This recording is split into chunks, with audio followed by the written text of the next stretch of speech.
સુરતમાં રાંધણ ગેસના ઓનલાઈન બુકિંગમાં સર્જાયેલી ટેકનિકલ ખામી હવે ગૃહિણીઓ માટે મુસીબત બની રહી છે। છેલ્લા 5 દિવસથી ગેસ સિલિન્ડરનું બુકિંગ ન થતાં લોકો પરેશાન બન્યા છે, પરંતુ આ મુસીબતે સુરતના ઇલેક્ટ્રિક બજારમાં તેજી લાવી દીધી છે।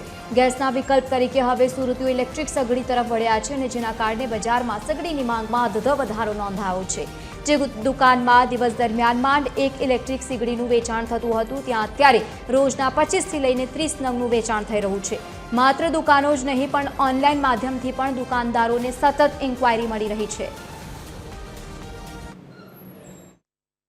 અત્યારે પહેલા જે સંજોગો હતા અને અત્યારના જે સંજોગો છે તે પહેલા અમારે કન્ટિન્યુ રોજિંદા જીવનમાં અમારે જે કસ્ટમરનો ફોલોઅપ આવતો તે રોજમાં અમારે એક થી બે સગડી સેલ થતી હતી અને અત્યારે તમે જોવો તો લાસ્ટ એક વીક થી અમારે 10 થી 30 અમારે અપ સગડી સેલ થાય છે। અને અમુક એવા કસ્ટમર છે જે બહારથી અમારે કોલ પણ આવે છે કે તમે જોવો ને કે અમને ઈ લોકો અમને સગડીની રિક્વાયરમેન્ટ આપે છે કે અમને સગડીનો રેન્ટ શું છે, અમને કેટલામાં પડશે। ઈ લોકો સગડી સુરતની બહારના કસ્ટમર બી અમારી પાસેથી લઈ જાય છે। રિક્વાયરમેન્ટ અમારી ઓનલાઈન ઓફલાઈન બધી રીતની રિક્વાયરમેન્ટ અત્યારે વધી ગઈ છે।